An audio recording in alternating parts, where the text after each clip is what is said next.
Are you tired of sifting through endless resumes looking for the perfect candidate to fill a leadership opening? Skift Executive Search can help. We have an insider view of the travel industry and can leverage both our expertise and connections to find your next rockstar hire. To learn more, visit skift.com/exec-search or email us at execsearch@skift.com.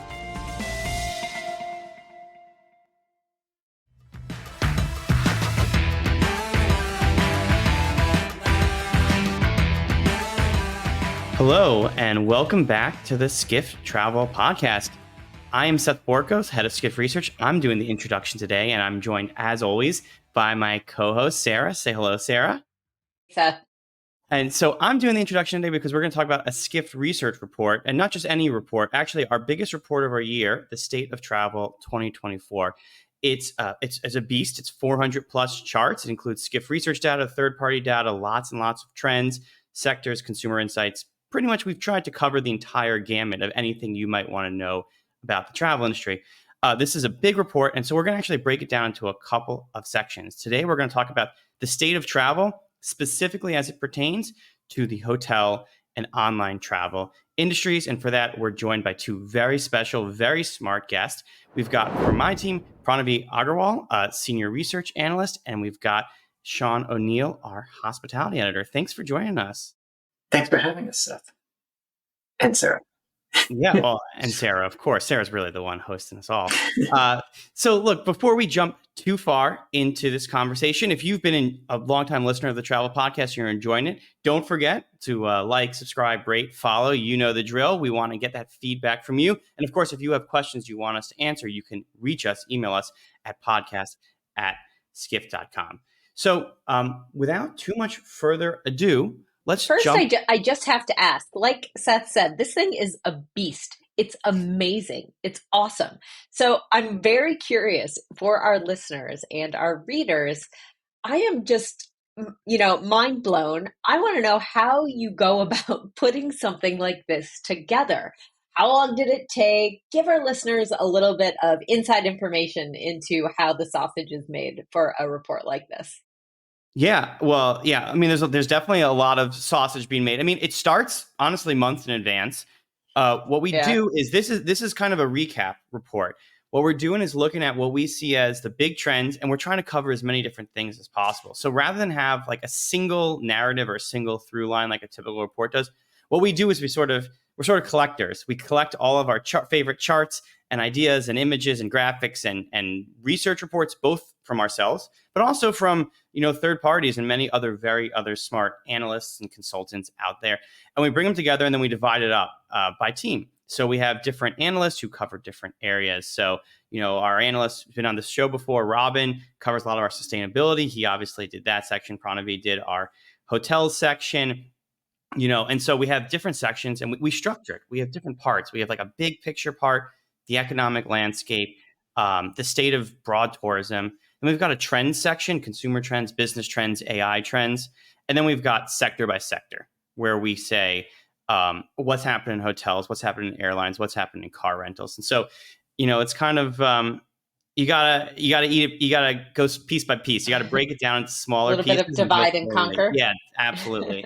Yeah. But I mean, it's a huge effort, and from the entire team, right? I mean, the truth is, I don't actually do that much work on it. It's all the amazing analysts on the Skift research team that are doing the really hard work of pulling everything together. So with that, why don't we get into it and ask Pranavi a couple of questions here? Well, yeah, I mean, I want to ask actually, I guess maybe Pranavi and Sean both this question. I mean, we'll start with Pranavi, but like one of the big themes for the state of travel is that this is like their first non-pandemic year. Like it almost feels weird to compare 2024 to 2019 at this point. We had this huge headwind from the pandemic, and we had this huge tailwind from revenge travel, and now we're in many ways maybe mostly free of the pandemic. So I mean, I'm going to ask this to both of you. We'll start with Pranavi, but like when you look at hotels and online travel agencies specifically, what do you see as the most significant opportunities and challenges for these businesses in terms of maintaining their current growth trajectory? What do you think about that, Pranavi?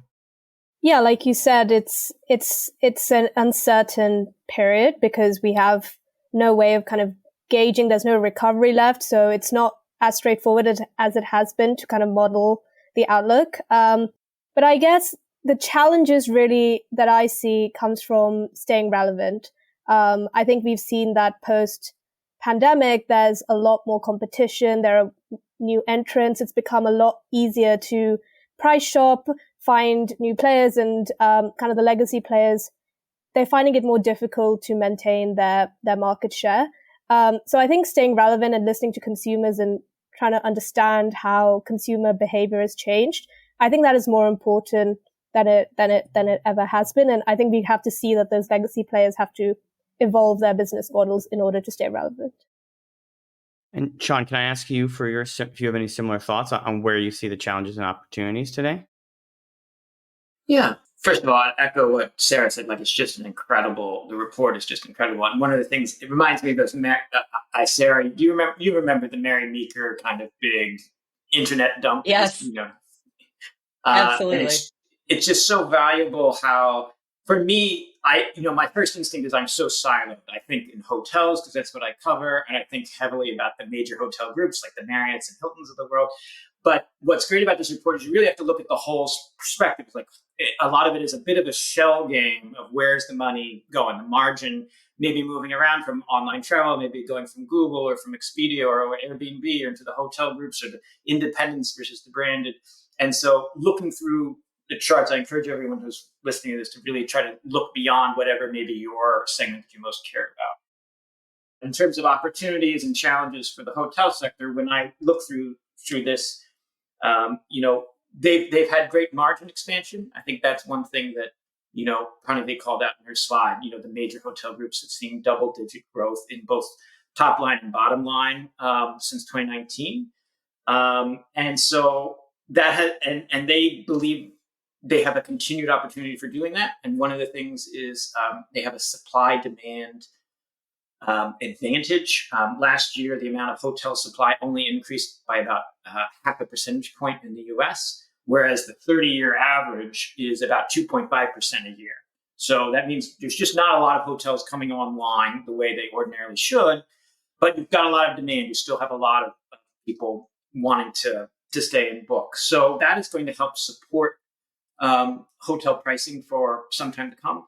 But I would agree and echo with what Pranavi was saying about one of the challenges. It's a bit about the strategy and savvy of negotiating this time, especially if a recession does materialize in the next couple of years. Hotels have a habit when there is a recession to lean into some of the online travel agencies. And so the question is whether this time have they kicked that habit and will they sort of continue to drive direct bookings? I actually wanted to ask you specifically about a possible recession. I mean, we're by the time this podcast airs, we still will not have heard from Jerome Powell. He's speaking on Friday, and the market, everybody is really watching to see if there will be another rate cut. We've kind of been in this extremely volatile 2-week period, I suppose, post earnings, where we've had all sorts of economic indicators kind of come and go, and spikes and fluctuations in the market. One day, recession is coming. The next day, well, maybe not so much. And so I think a lot of people are watching to see what Jerome Powell has to say from his, fly fishing excursion on Friday, and that's going to give us a little bit more indication of what's coming in the next. I don't know, in the near term anyway. But I'm curious, like, how you think travel companies should prepare for this possibility. I mean, right now we're in a weird time. Even if we're post pandemic, this is a strange time to be operating a business. So I'm curious what strategies both of you think hotels and OTAs can use to either weather a potential recession, if that does come to pass, or to really, jump on what might be another period of growth going into the next couple of years, especially with the political landscape changing. All sorts of things are so in flux. How can companies really take advantage of this period of uncertainty? I think it's important to remember that though travel is still inherently a luxury item, it's still a discretionary item. And I think if there is a recession, travel will be hit. And we're already seeing that. I mean, look at the latest Q2 earnings. I think nearly every company, Hilton, Marriott, Expedia, Airbnb, they all said that they're seeing a softening in demand. They're seeing softening leisure growth, normalizing leisure growth in particular into Q3. So we are seeing that softening coming through definitely. I think fundamentally, if there's a recession, pricing is going to become more important than ever. Especially consumers. I think consumers will want value for money. I think that's really important. And it's not just cheap prices. I think it's also good service at the correct price point. And as I said earlier, I think we're seeing that consumers are price shopping a lot more. So you need to differentiate in some way. And it can't just be cheap prices. It has to be some level of experiential travel, some kind of loyalty discount, something different that your competitors aren't providing in order to differentiate yourself. Do you think that the post-pandemic, like we've talked a lot about, revenge travel and about how, consumers are really saying, I don't care what's going on with inflation. I don't care what's going on. Like the rest of the world be damned. I am traveling because I remember the pandemic and I want to get out there and see the world. If we do have some economic hardship in people's lives, I want to kind of dig a little bit deeper into what you just said, Pranavi. Do you think that there will still be that travel, but it is going to be just a little bit different, where maybe in recessions past, it's like, okay, this part of my budget, we're going to just stop doing it. But now it may look a little different. Like the calculation for travelers might have a bit of a change as to what's important and what they're willing to do now versus, in decades before the pandemic. Yeah, I think we're definitely going to see some trading down. I think there was some threat of trading down like maybe a year ago, but I think we're seeing that coming in now. I think luxury will be protected.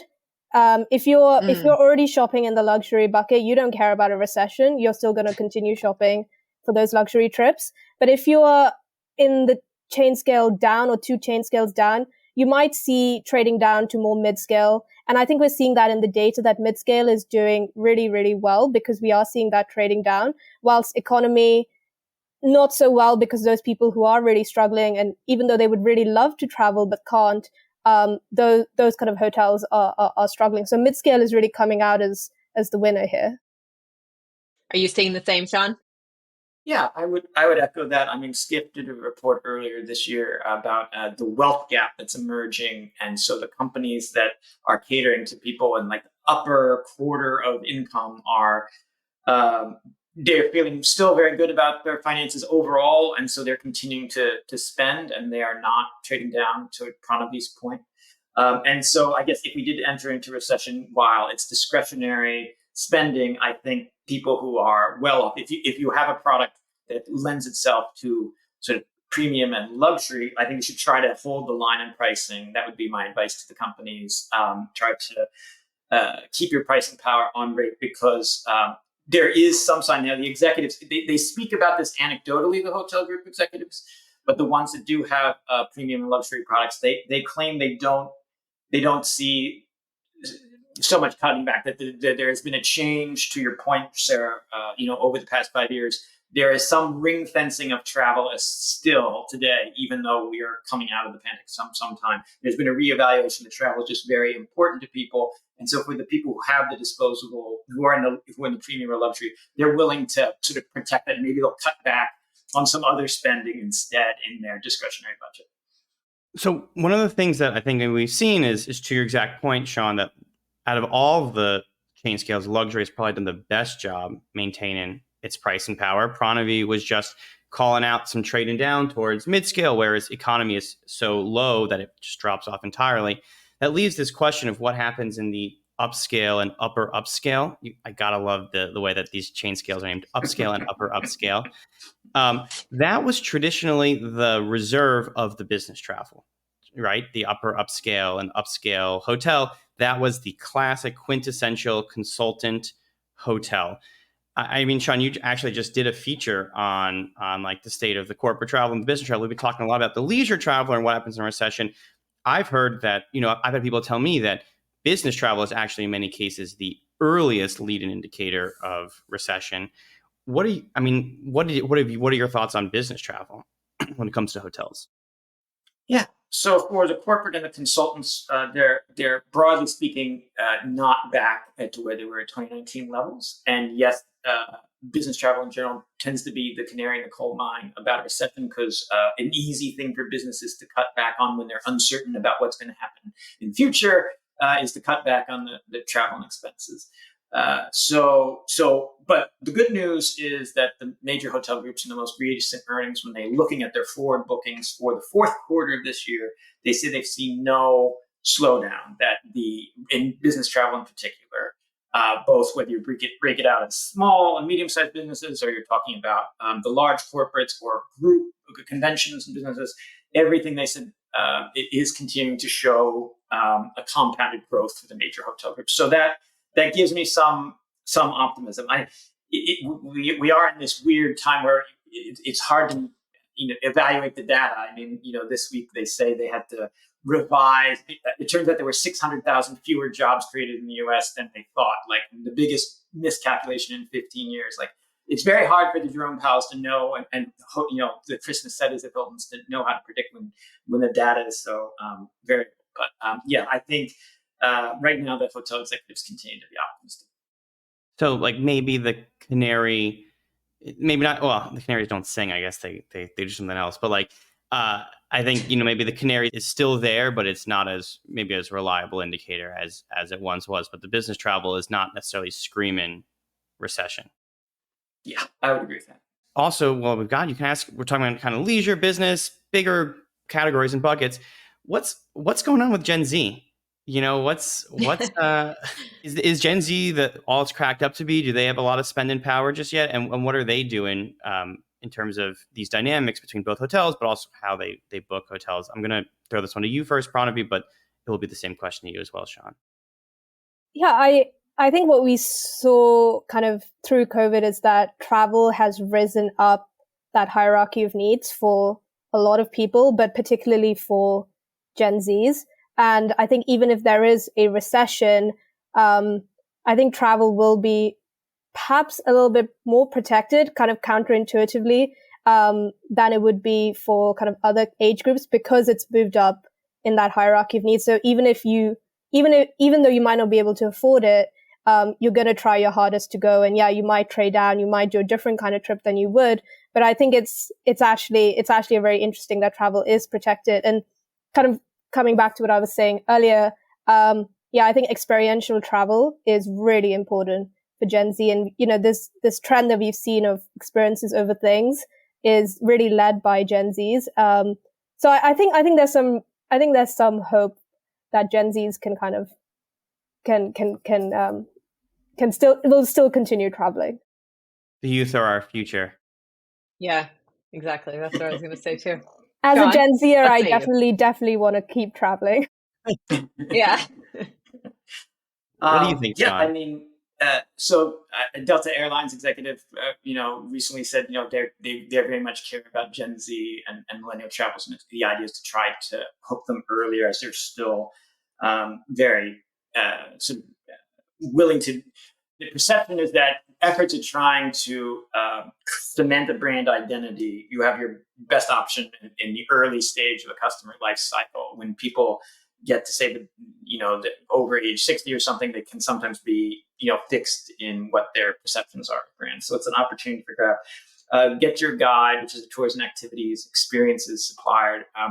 They said earlier this summer that they did a survey and 70% of Gen Zs are interested in, sort of guided tours, activities, and they see an opportunity for growth. The hotel groups have been trying to build brands that are related to, that sort of hope to appeal. Marriott has the Moxie brand, for example. For Gen Zs, it has Aloft, which for many years has been targeting millennials. And so there's definitely there's an interest in trying to appeal to them. And I think as this Skift travel elsewhere in the deck, the State of Travel deck talks about banks and how Capital One and the other players are really trying to grow their programs. And Gen Z in particular loves those programs, and the travel rewards and incentives are a real driver. And so I think that you can infer from that Gen Z is really interested in, the demand is very strong. Yeah, I mean, I love that you're jumping around the deck and drawing on other sectors as well, which is exactly our intent. And we heard something similar from, I think we have a quote from like EF World Journeys talking about huge demand from Gen Zs, but to this whole conversation, price sensitivity. So that reminds me of that conversation. I love that you brought up the banks and the credit cards. That ties into loyalty, that ties into so many things. And I want to keep discussing those with you guys. But first, we just need to pause for a quick word from our sponsors. We'll be right back. Hey there, it's Seth Borko, the head of Skift Research and one half of the Skift Travel Podcast with Seth and Sarah. And I'm here to tell you about the biggest and best travel industry conference, the Skift Global Forum, of course. It's back this September 17th through 19th in New York City. Attendees will hear from top industry executives at Expedia, JetBlue, Booking Holdings, Marriott, United Airlines, and Wyndham. That's just to name a few. This is your chance to be a part of the conversation shaping the future of travel. Visit live.skift.com to reserve your seat today.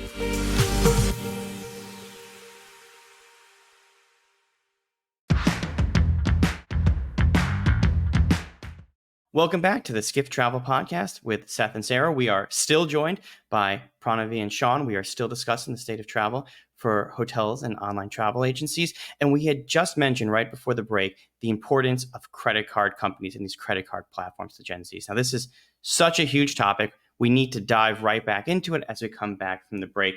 Let's talk about them. These credit card platforms, these banks have become such huge travel players in the last few years. Capital One, Chase, American Express.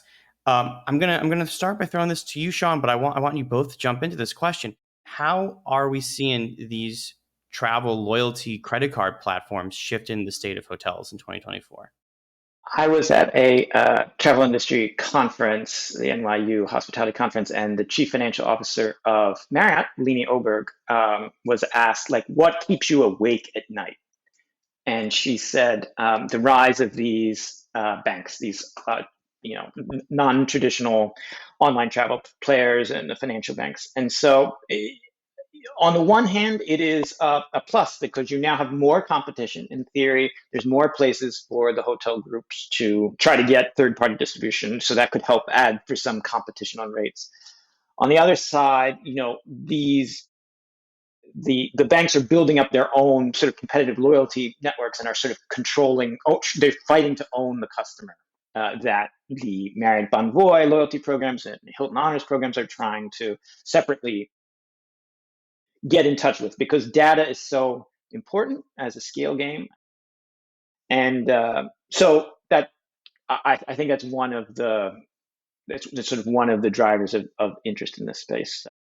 And probably we actually did a whole LinkedIn Live about this. I mean, I know you have a lot of thoughts on credit cards and travel.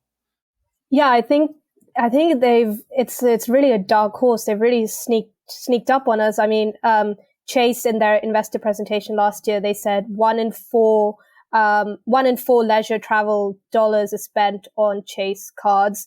And if you look at the kind of loyalty members, Chase has nearly 150 million loyalty members. That's nearly half of the population of the US. Compare that to Expedia. Expedia's global loyalty members is like 170, 180 million. So it's pretty close to that. And Chase, that's just in the US. So they've really kind of sneaked up on us. And, if you look at the sales, Chase is actually, the amount of travel sales that that is going through Chase is even bigger than companies like Hopper. So I think it's a company that you don't really hear about it much. But they've become, you could say, the third biggest OTA in the US after Booking and Expedia, which is really insane. And I mean, I have a lot of thoughts about B2B and why companies are powering this. Expedia is really leaning into B2B. But I think before you know it, these credit card companies will end up, owning the consumer and becoming a direct competitor to those who are powering them, Booking, Expedia. So I think they're a real threat to online distribution. Yeah, I was talking to I was at a dinner not too long ago, and we started talking about just this thing, and there was a bunch of, I would say maybe four people of the Gen Z demographic sitting with us, and they all kind of immediately said, "Oh yeah, that's the only way I book travel is through their credit card." It was really kind of shocking to me just how like unified and like, oh yeah, obviously that's how we do it. So it's really telling. I think you're exactly you're exactly right. But I want to talk also about licensing deals. Sean, as you well know, we've been reporting a lot of breaking news about licensing deals and loyalty partnerships. Marriott Sonder, IHG Iberostar, MGM Marriott. What are these deals, and what do they tell us about how big hotel brands are evolving and what they're really trying to do now with this? So there are a few a few factors driving this, and some of it touches what's on the state of travel report. There is a very telling chart that Pranavi and the research team put together. Is sort of like the more brands you have in your portfolio, the more you're able to drive direct bookings, and direct bookings are important because Marriott's contract with Expedia is said to be about 12% a commission rate, whereas major sort of like if you're an independent small little hotel on the corner and you try to advertise your hotel on Booking.com or Expedia, you might be paying 19%. If it's a luxury hotel, you might, and you're really desperate for customers, you might be going up as much as 30%. So trying to really cut back on those third-party distribution fees is important. And so one way to do that is you try to get as many loyalty members as you can, because loyalty members disproportionately book directly because they're really incentivized to try to get those earn and redeem their points. And so that is one of the factors that's at play. Another is I'll leave it there. So I was talking last night with both Seth and Pranavi about this sort of topic, and I know Seth has some views on it as well. I agree. I agree with what you're saying too. Like the way I look at this space is like it's all these things are connected. It's like you've got people booking from Gen Z's booking their credit cards, and where else? Like Sarah said, obviously I would book on my credit card. Then you've got these big brands saying, well, obviously you should book through me, through Bonvoy. In order to do that, Bonvoy needs to be as big as possible and offer as much as possible. My big question, and I'm going to ask you this, Pranavi, is like, all right, so you've got the credit cards on one end, you've got these huge loyalty programs on the other end. Like, what do you do if you're Expedia? I mean, it feels like they're kind of getting a little bit left behind. I think that's the reason we're seeing them going into B2B as well. They need a different form of distribution. They need loyalty members in a way that they aren't necessarily getting directly. And I think they're kind of stuck in the middle a little bit. And B2B allows them to access loyal members that come at a much cheaper rate than it would to try and get loyal members through other means such as Google. I mean, if you're getting your consumers through Google, they aren't necessarily loyal. So I think B2B is the way that they're going. Do they have any? Do you think they have any price levers they can pull? So one thing that we're seeing, so Expedia in their recent earnings call said that they've started discounting. So they're funding discounts out of their own pocket. And this is something that Booking Holdings has been doing and has been talking about for the last couple of quarters. So it's this, they kind of call this merchandising, but it basically means that, they're allowing sorry, let me start again. So Booking.com has talked about this a little bit in their latest earnings, and they're really leaning into merchandising, so bundling products, selling, upselling, and price discounting. And they've talked about how this is going to impact take rates. They said it might impact take rates by 1% at the kind of rate they're going. That's pretty substantial. And it's a kind of pricing tactic that they haven't had to do before, which is quite interesting. I mean, you look back at 2008, 2009, it was the hotels that were giving them the cheap prices to sell on their platform. But now it's basically the inverse. The OTAs themselves are funding these discounts. So I think it's pretty telling that it's become quite a competitive landscape for the OTAs.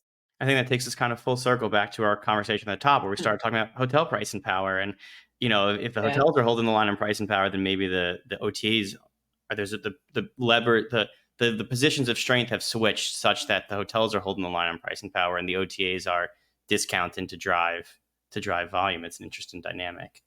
I would be remiss to talk about like the state of travel and even the future of travel if I didn't ask you both about AI. I was reading something just the other day. It was so interesting. I need to go back and like finish it, but it was about a futurist prediction about the singularity, how we're getting there faster than anybody ever thought. And they were talking about nanobots and about how when the nanobots get into all of our brains, it's going to increase the human intelligence by like 1,000,000-fold, and like we're all going to live forever. And it was so interesting, but this was all by like 2040. I very much plan to still be alive by then, so I would I want to live to see all of this. This is neither here nor there. I digress. AI in the future of travel. What does that mean for us, right? Like, so here we're all kind of just messing around with Chat GPT, a nanobot not in sight. But like in the near term, what is AI? What does it really mean for this industry, both in the short term, like the near term, the next few years, and then kind of like going into the long term? You talked a little bit about it in the state of travel, and I'm curious to get your thoughts, Pranavi.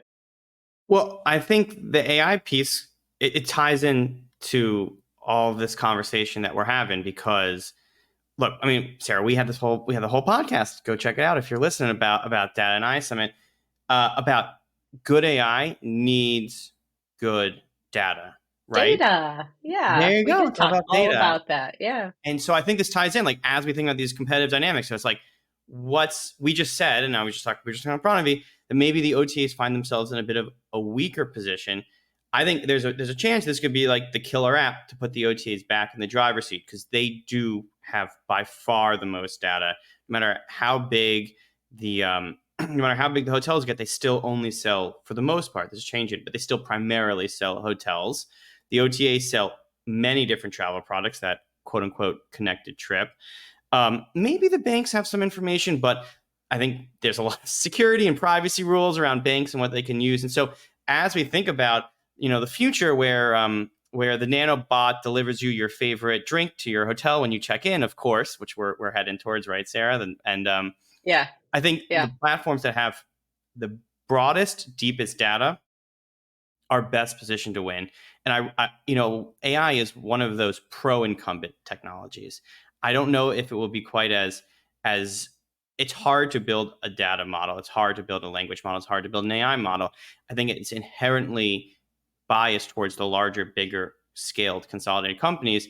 And so I think that there's all these dynamics happening. There's this pricing pressure. There's this move towards branded and first party and direct, this move towards travel loyalty, all of which is shifting the dynamics towards big brands, towards credit cards, forcing the OTAs to discount. But maybe in the long run, there's that sort of OTA revenge can come in the form of some of these more personalized offers, better curated platforms, data-driven decision-making and travel planning. I think it's a really interesting open question, especially in the long run. I think in the short run, OTA revenge. Yeah, OTA revenge. I would take the over on that. I would say maybe the AI can be an opportunity for the hotel groups to sort of like undermine the OTA advantage. Localization is one factor. So Marriott, for example, only has 4% market share outside of the US and Canada. Much of its opportunity for growth is for around the world.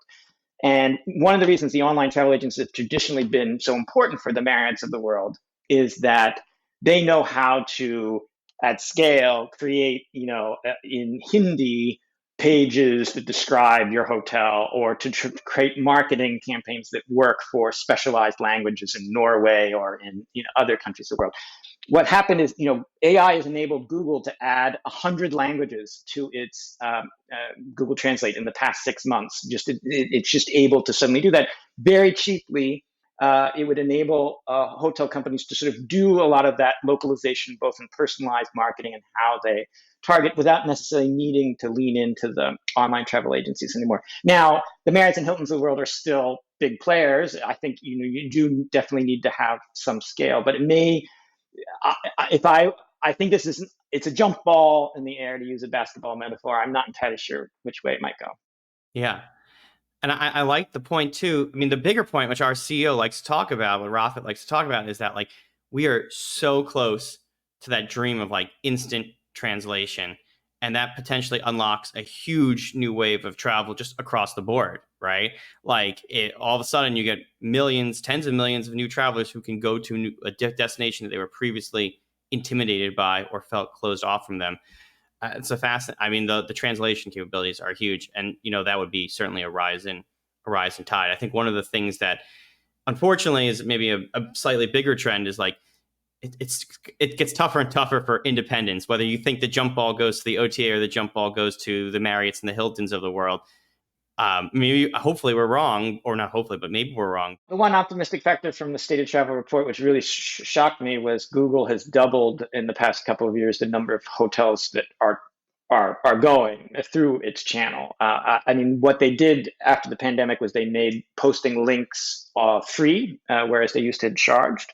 And so that right now for Accor, which is a hotel, a French-based hotel giant, they did a study through their subsidiary D-Edge of a bunch of hotels. And right now, independent hotels are, about 10% of their distribution is now coming through Google, which is more than twice what it was, previously. So it is that has come somewhat at the expense of the TripAdvisors and Kayaks and Trivagos of the world. But I think that is an opportunity for independent branded hotels independent hotels to compete against branded, because there is this tension here. The reason I bring this up, Seth, is not sort of be pedantic, but we talk about this trend of like people wanting unique experiences. They want to have something that's Instagrammable, that makes themselves stand out and apart. Does being at a branded hotel property that is very generic, that is the same as you could be in Tokyo or in Beijing, really make the difference? So I think there is an opportunity for independent, perhaps. It may come down. It may continue to come down for some while, but it might hit some sort of point, and some of these trends may be positive. That's what I hope. To be clear, I fully agree with you, especially in the boutique hotel movement. I mean, I think well, it's actually this conversation we're having offline about like some of these smaller subscale brands where you get all of the conformity of a big brand, but with none of the scale and network and reach of a global brand.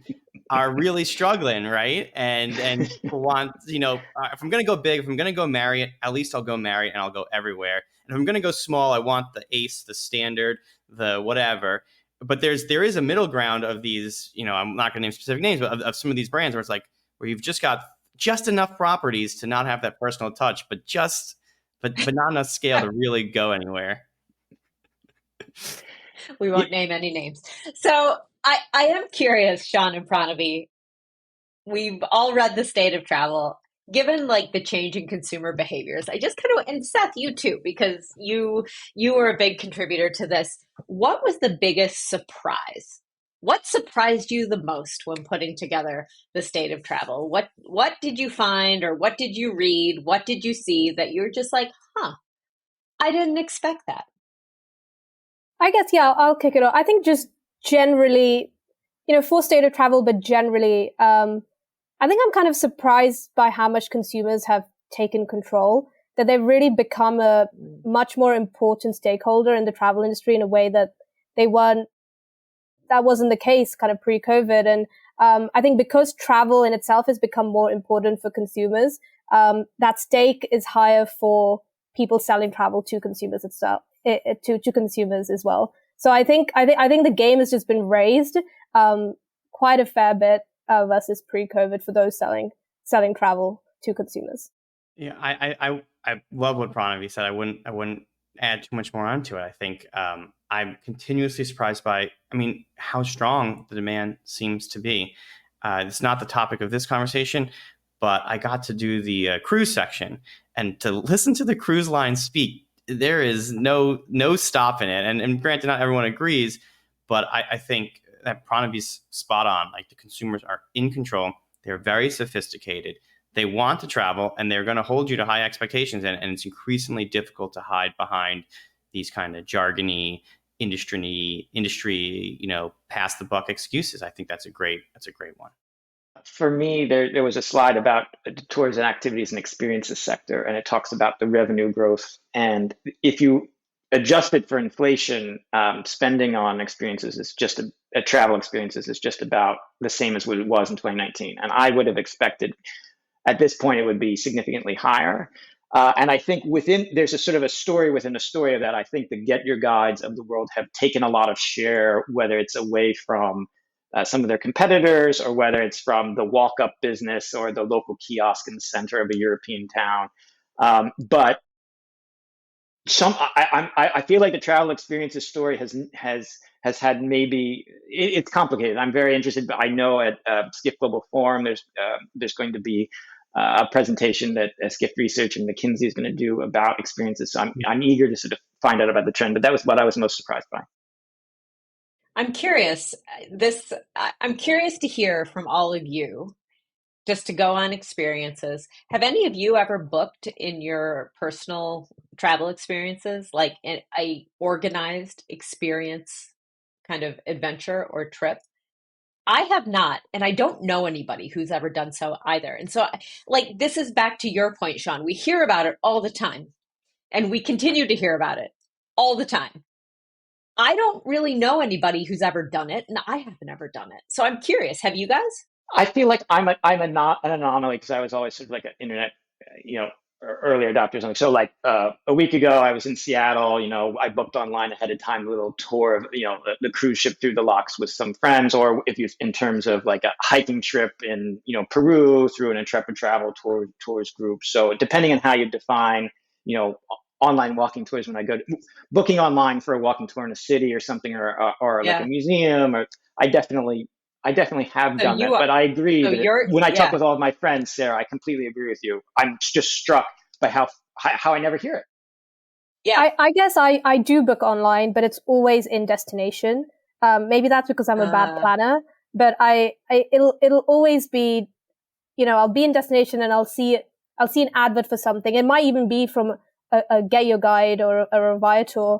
For example, in London, this is a bit of an irony, but I see the open top bus tours and they have a Get Your Guide advert kind of across the bus, which is kind of, ironic. Would you book directly on the open top bus tour or on Get Your Guide? So it's like coming back full circle. But I always book in destination. I think that's a really key difference about the experiences sector compared to hotels or flights or private rentals. You're always going to book those in advance, but experiences is just so fragmented, and I think that's a inherent differentiator between the two sectors.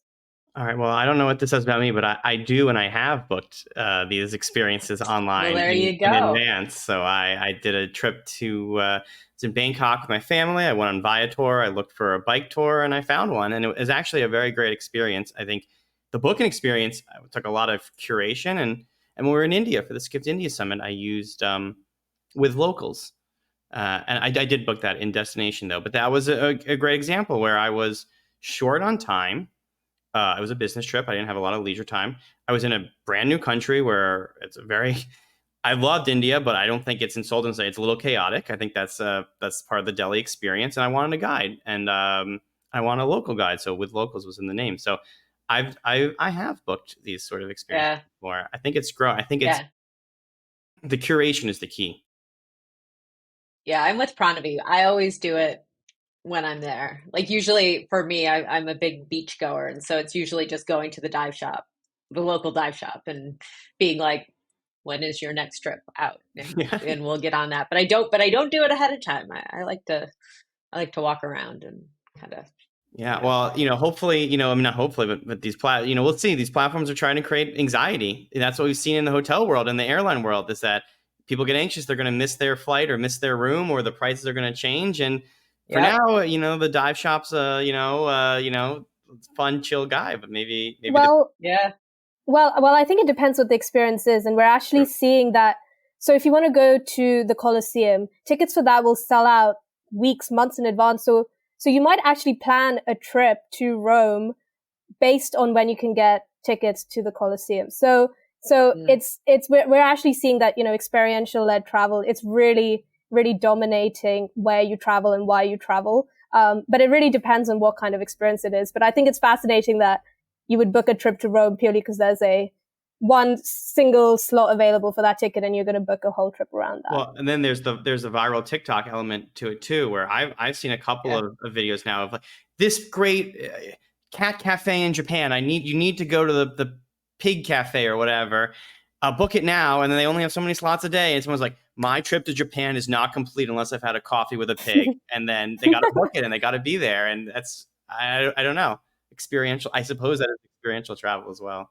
I was just in Mexico, and the one thing that was interesting to me is we went swimming in a cenote, which is amazing. But they charge a different price for Instagrammers and influencers and photographers. I wish I would have taken a picture of it, but it's like written, in hand up, there's one price for locals, one price for nationals, one price for visitors, and one price for influencers and Instagrammers. Is it cheaper or more expensive? Oh, more expensive. Yeah, more expensive. This is capitalism at its finest, right? So surge pricing for influencers, I think that's something we can all get behind. I think that's been a great conversation. Well, influencer surge pricing, I think that's an idea that we can all get behind. Let's end it there. Pranavi, Sean, thanks so much for joining us on the podcast today. And dear listener, if you enjoyed this podcast as well, State of Travel, it is a free report. Go out there and download it now. If you're a research subscriber, even if you're not a research subscriber, this is a report that you can access. We really encourage you to go and check it out. Hope you enjoyed the podcast. And again, if you did like it, like, subscribe, share. We were just talking about being influencers. It works for a reason. Make sure you give it that thumbs up and that 5 stars. And if you have questions you want us to answer on the podcast, that email address is podcast@skift.com. I think that's all the housekeeping we have for today. Thank you so much for joining, and we'll see you next time on the Skift Travel Podcast with Seth and Sarah. Thanks, everyone. Thank you for listening to the Skift Travel Podcast. Wherever you're listening, please make sure to subscribe. If you like what you're hearing, rate us 5 stars or leave us a positive review. It really helps get the word out about us, our podcast, and make sure that we can still continue to bring it to you free of charge every week. If you're watching on YouTube, be sure to like and subscribe. And don't forget to hit that notification bell as well. That way you'll know every time we have a new episode.